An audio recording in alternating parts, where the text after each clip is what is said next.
UFC 333 is one of the more stacked cards we have gotten in recent memory in terms of we're getting two high-level title fights, not a one title fight and then a women's MMA title fight. We're getting Volk versus Movsar, and we're getting Petr Yan versus Merab in Abu Dhabi. That's fucking cinema, and that's not even without mentioning Loner Kamenov versus Ramazan Tamirov, Volkov versus Kuniev, Arnold Allen versus Aaron Pico, Dominic Reyes versus Mirzakhanov, and then you can see the rest here: Magomedov, Kamralson, Nikita Krylov, Yakayev, and Grant Dawson versus Nurul Aliyev. Obviously, there's some other main events that they had announced, like Bonfim versus Brady, which we'll talk about later, and Barcelos versus Chihuihuis. But let's start by just kind of quick recap, early predictions of UFC 333, and we'll start with the main event of Alexander Volkanovski versus Movsar. Now, we knew this was probably going to happen for a long time. The UFC, they really wanted to force John Silva onto us, and they wanted to see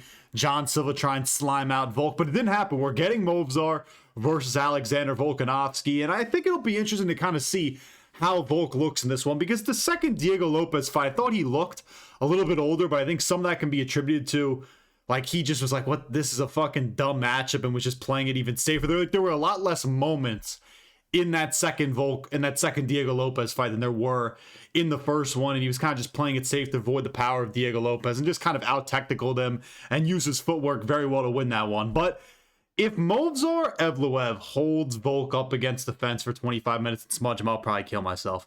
And I'm actually a bit of a Movsar defender. I know you're defending a pedophile. Forget the fucking outside the octagon stuff. I'll say this about Movsar. I don't actually think he's as boring as people make him out to be. I think he has a really high-level wrestling and grappling style, which, not that I'm fucking pointing out something new, but I actually don't mind watching that every now and then.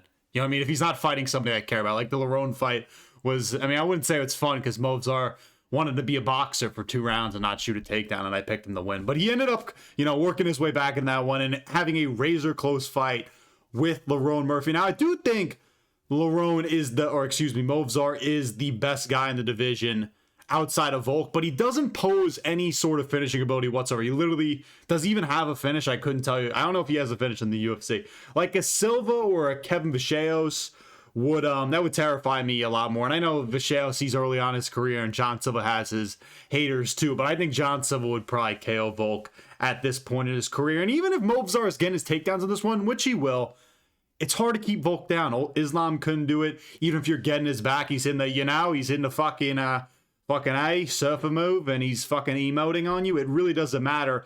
Evloev is in his prime, though, and he's undefeated. This is a massive legacy fight for Volk. He's beaten all kinds of guys from different eras. The old guard of I saw Lucas talking about this. The Jose Aldos, the Chad Mendes, dudes of his generation, the Holloways, the TKZs, the Yair Rodriguez's, the Brian Ortegas, and then new gen fighters like Diego Lopez. So he's beat pretty much every single, outside of Islam and Elliott, we won't talk about that. But it'll be interesting to see what is next for him after this, because I do think he's going to win. I am very confident that Volk is going to win this one. Could we get an Aljo? Could we get a John Silva? Could we get a Lerone after this fight, after this beatdown of Movsar? Could he head to lightweight? I saw some people talking about Volk possibly heading to lightweight, but let's get back to this fight. Movsar doesn't really have it on the feet enough like a Diego Lopez with nuclear power, so I can't really pick him to win this one. Again, he has no finishing ability. Now, his stand-up has improved, and he really tried to make that a point that he was going to try and strike more in that razor-close fight with Lerone Murphy, and it was funny watching that because he pretty much just wasted 2 rounds boxing and doing 10 sets of fucking bullshitting, and then was like, oh shit, I'm Movsar, let me do what I'm good at and actually wrestle you. And he's also shown a solid kicking game in his career. The body kicks, I do think, will be there against Volk, and he will definitely get in a double legs on this one, even as somebody who's so confident that Volk is going to win. Movsar will have his moments. He will take down Volk. His wrestling and his timing on his takedowns is really that good, and the main reason why I'm going to pick Volk is, unless he's just so beyond belief washed since the last time we saw him against Diego Lopez, there's just no shot he loses. Unless his takedown defense has just massively become shit, I don't really see him losing to Movsar. I don't think it's magically fallen off. I think he's known Movsar, would be in his future, was going to be in his future for a while now. And he's also better than Lerone Murphy everywhere. If you're leaving it close with Lerone Murphy, how are you going to do that against, what are you going to do against Volk, where Lerone's not a guy really better than anything at Volk outside of maybe just being a better athlete because he's younger and has flashy KO power. Also, Volk, even if he gets taken down, he's not a guy who's going to get sub. Again, Movsar has no finishing ability, so it's kind of a relevant point, but it's just another thing. If Movsar actually wants to chase a rear naked choke, it doesn't matter. He survived against Ortega. Even if you have his back again, he's going to start hitting the fucking emotes on you. This will be a fun, high-level 25 minutes of just great MMA. Even if somebody very confident like myself in Volk, I do think it still will be a very competitive fight. 48-47, maybe 49-46 if Volk is just completely locked in. And I think there's even a chance for an outside finish for Volk in this one. He's the better boxer, elite distance management. He's not going to get pushed back to the cage unless you're an Islam or an Ilia Topuria. And Volk just beats up dudes. Like, I get he doesn't really finish anybody, but he will outdamage you over the course of the fight unless you sleep him, and you really need to put him out cold to beat him. I just don't see Movsar doing that. Volk can also just recircle even if Movsar's getting him to the fence and just take the center of the cage and do classic Volk shit where he's working the jab, flicking leg kicks and calf kicks at you and just kind of picking you apart over the course of 5 rounds. Either way, really high-level main event. I'm really happy it's going on because Movsar, again, is just such a massive legacy fight, an undefeated fighter in his prime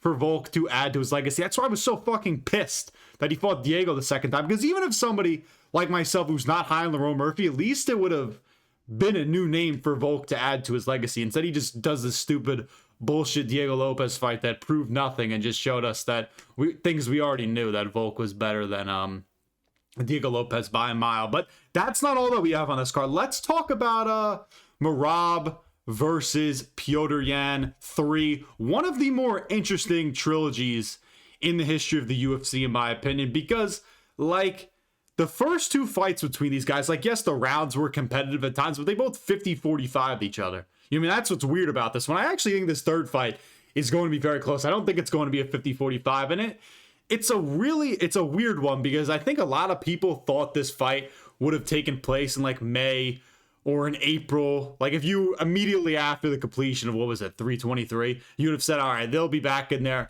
May, April. Merab will take a little bit more time off than he normally does, and Petr Yan will be back in there. It's, what is it going to be, 10 months later that this trilogy is going to be happening? We've been waiting on Petr Yan. It hasn't been Merab. Merab's fucked up nose and everything. It hasn't mattered. He's been wrestling in RAF, jumping off of cliffs. Petr Yan had the back surgery, so he's been out a while.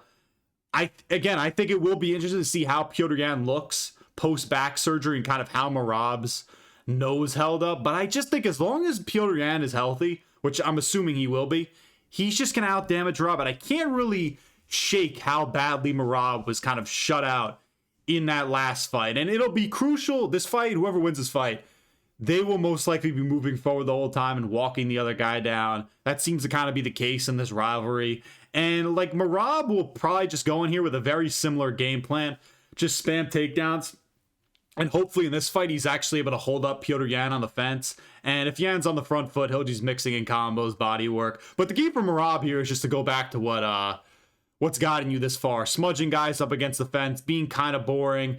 Don't try and go out there and box. I get your boxing and your striking has improved, but you need to just go out here and try and smudge Petr Yan, because Merab's not a great wrestler per se in terms of he's just got the highest takedown accuracy percentage ever. He's just going to shoot a ton and he'll get a high number. He'll get like 10 out of 40 or something. That's got to be his game plan in this one, similar to that first fight. But again, Petr Yan's takedown defense is so elite. And even when he gets you in the clinch, he could just take you down and do work on you. He did it to Merab. I think he took him down, if I remember it, not just once, but a couple of times in the second fight. So that worries me. And another little crafty thing that I could see happening in this one is Merab's nose. I mean, he has scar tissue practically everywhere. He probably has scar tissue in places you didn't even know it was possible to, and he bleeds like crazy. I think there's a chance that, like, Petr Yan just accumulates a lot of damage and Merab's nose is just so fucked up that there's like a doctor stoppage TKO. I get, like, it doesn't happen that much and Merab's never going to quit like that, but maybe it'll just be out of his hands. I know Petr Yan had finished in 2026. He hasn't had a finish since Jose Aldo 6 years ago. I get it, but I'm not saying he's going to put Merab out cold. But I think that's a crafty little pick by me. It'll also be interesting to kind of see how Merab is defensively in this fight, because he was getting his body torn up in the rematch. I could see him kind of putting his hands down a little bit lower. Petr Yan's flicking up head kicks, inflicting damage that way. Maybe he could get a finish there. Another thing, were the weight cuts the issue for Merab? You know what I mean? Because I think that definitely played an issue into his performance in this one. Not to take away from Petr Yan and Merab, he just got shut out. But Merab defending his belt, 4 or 5 times, whatever the number was, within a span of years, insane. I mean, Umar, O'Malley, Sandhagen, and then Petr Yan, 4 fights in a year is pretty nuts to cut down a bantamweight. And I think that definitely played a part. I think the long layoff will at least make this fight closer for Merab. We know Petr Yan's always a slow starter, so I could see Merab actually taking the first 2 rounds in this one. I mean, Petr Yan battles back and wins like a 48-47 split decision. Winner of this will go down as the undisputed GOAT. Yan, and not the title defenses or everything, but he needs at least one, you know what I mean? And if he wins this, we're getting the Sugar Show versus Petr Yan for the belt. That's fucking cinema. And even if Merab wins, you could just run back the Umar fight and you'll get Petr Yan versus Sean O'Malley anyway. And also Umar gets finished by Petr Yan, by the way. I don't care what anybody says. I'm that confident that Petr Yan will get a finish on chinny ass Umar. But that's what I'm thinking for this one. I'm going to lean Petr Yan right now. I got to study the tape, rewatch that second fight back for another time. But I'm definitely really excited for this one because I've been a Merab guy for a long time. I've also liked Petr Yan, but I've always been a Merab guy.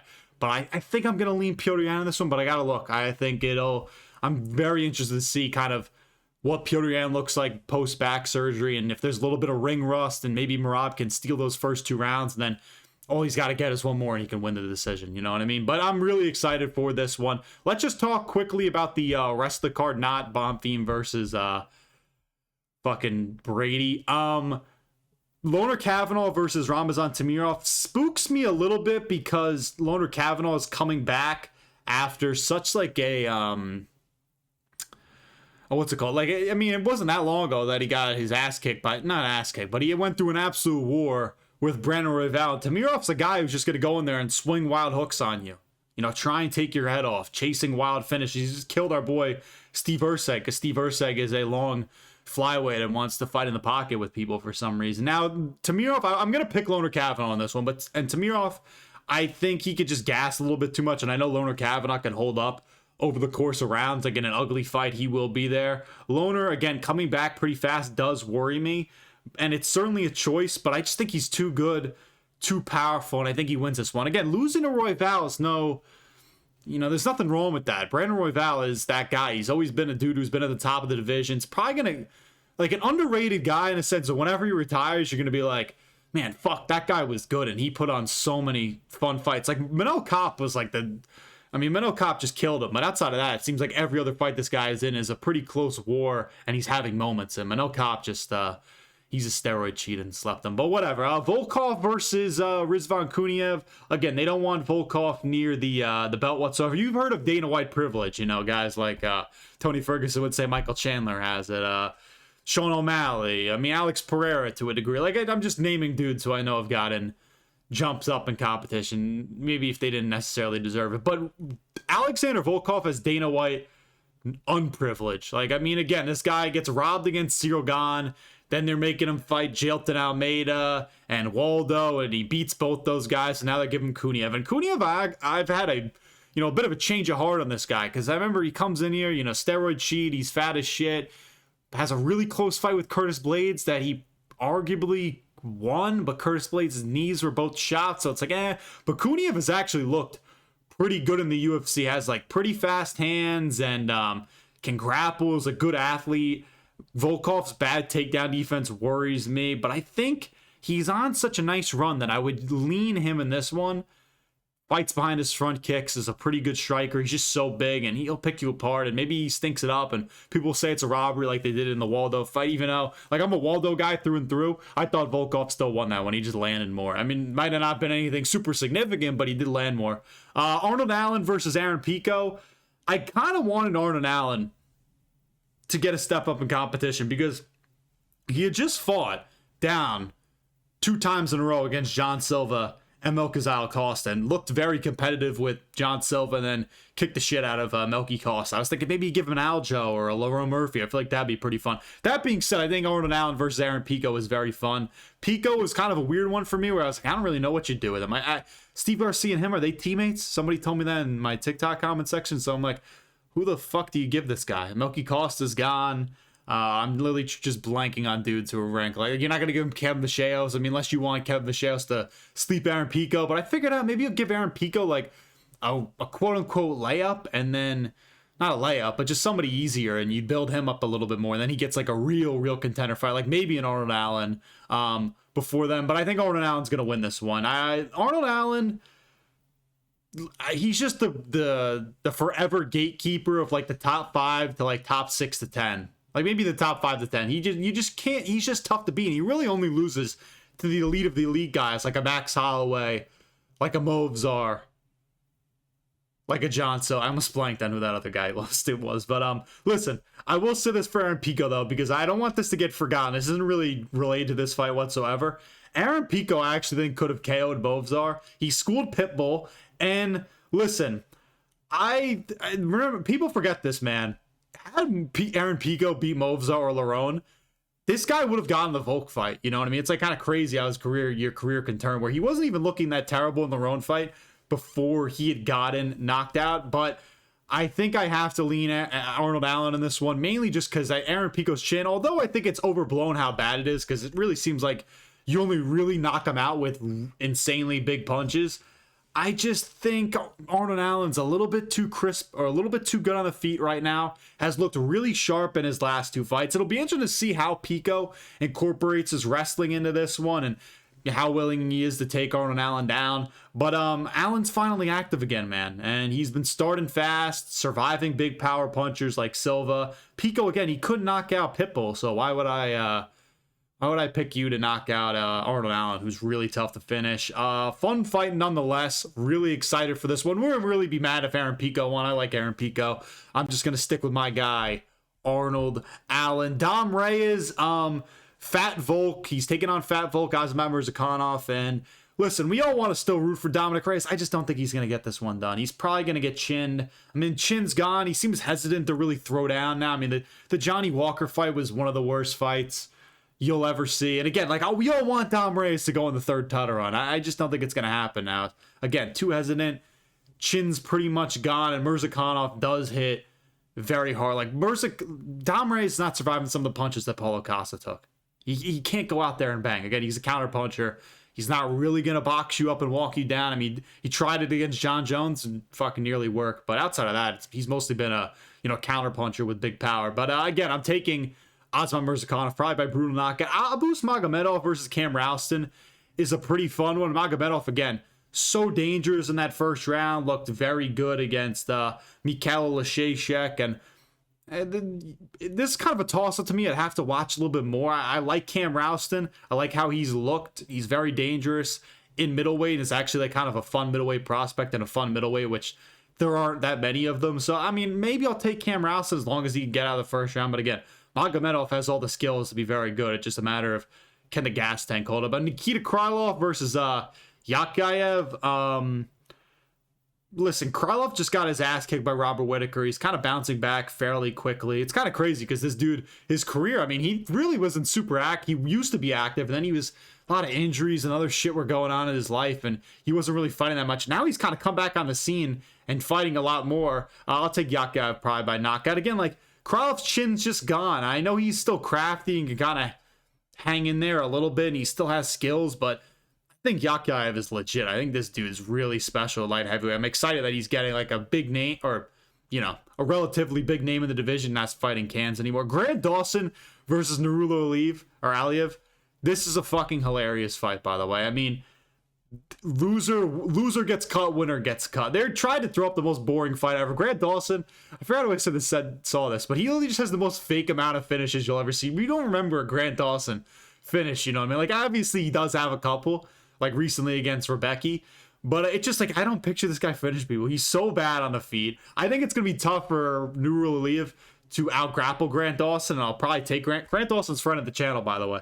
He commented on one of my videos on Instagram because I made fun of him for having the striking of a 12-year-old. Like, if you put boxing gloves on an 8-year-old for the first time, that's what Grant Dawson would look like. That's how bad a striking is. But he has decent kicks, and, he's a great grappler and one of the better grapplers, and not just lightweight, but in the UFC. And has submission game too. So I mean, I'm gonna probably take Grant Dawson. He's a friend of the channel, so I can't switch up on my guy. Let's just talk quickly about Sean Brady and Gabriel Bonfim. I thought it was weird how early they announced this one. You know, I mean, this fight's all the way in November. Like, it's weird. We haven't even heard anything about 332 yet. You know what I mean? The worst kept secret. It's probably gonna be Shevchenko versus Natalia Silva and Yuri versus Kossa for the interim. We'll talk about that in another video, but it's not going to be Aspinall versus Gane. I don't want it there. That's got to be an MSG. You don't want heavyweights in fucking elevation. Strickland versus Evloev would be solid, but Strickland's still injured. I actually wouldn't mind there because I don't give a... Don't put... I swear to God, if I got a Strickland versus Evloev as an MSG, I just don't care. I don't want that. And Kayla Harrison versus Amanda Nunes, we would have heard buzz about that already if that was going to be at 332. But anyway, back to Sean Brady versus Gabriel Bonfim. Bonfim's an original Cage Doctor Sinister 6 channel member. Again, the Wonder Boy fight. Randy Brown's a fucking fellow New Yorker, and then he beat Bilal when I was riding hard for Bilal. That was one of my dumbest picks of the year. Now, I actually think I'm going to take Gabriel Bonfim this one. Sean Brady, I've always respected. I've always said this guy's underrated. He deserves all the props for fighting Michael Morales, even though he really should just sit on his ass and maybe he could sneak his way into an easier fight, or maybe he gets a title shot instead he gets nuked out by Michael Morales. I'll probably take Gabriel Bonfim in this one. Again, Sean Brady's a very good grappler. He's just so bad on the feet. And weird fight where I don't know if Gabriel Bonfim will get a finish. But he can grapple too. That's kind of the thing, though. So it's not like Sean Brady's just gonna dominate him like he did against Joaquin Buckley. And it's like a weird MMA mat scenario where Bonfim was breaking Bilal and Sean Brady got finished by Bilal. And also, I talked about this recently. Gabriel Bonfim literally was in an Apex main event with Randy Brown. I can't believe that was a real thing that I actually broke down on this channel. But either way, I think I'm gonna go with Gabriel Bonfim here. Has actual finishing ability and can grapple, and I just think he's better than Sean Brady. So maybe over time, I'm always going to hate on him, but maybe for one fight, I guess I'll root for him. Howdy Barcelos versus Raul Rosas Jr. This might be the worst main event ever. I mean, I'm kind of joking, but not really. Chihuihuas versus Barcelos. I'm fine with the fight itself, but this should be like a feature fight's generous on like a bigger pay-per-view. You know what I mean? Like, I like Barcelos. I think Raul Rosas is incredibly boring. I think he's an underrated terrorist just because he doesn't fight a ton. I hope Barcelos wins this one. And I don't see him getting chinned by Raul Rosas, who just has nothing on the feet, can't strike. I don't think he's going to hold down Howdy Barcelos. And Barcelos is just game, man. I rate him highly. I think he's going to win this one and then get a shot in the top 10. Maybe he beats like a Zahabi or something, and then he gets chinned by somebody actually good. He'll beat your favorite prospect. He'll just be added to a long list of guys he's beat, joining the likes of Peyton Talbot and Ricky Simon. I think he beat Ricky Simon. Ricky Simon's not a fucking prospect. Either way, yeah, look at this guy. Did you guys see this? Rosas is a main event. Do we not remember his last snooze fest? And that was that terrorist fight against Rob Font on UFC. What was that, 326, which is an absolutely terrible card, by the way. But that being said, that's kind of my early recap and review of UFC 333. Very excited for it. They'll add some more probably prelims. Maybe get one more like fun prelim banger and then like a fun prospect on there. Let me know what you guys think down in the comments below. Almost died there. The doctor is signing off.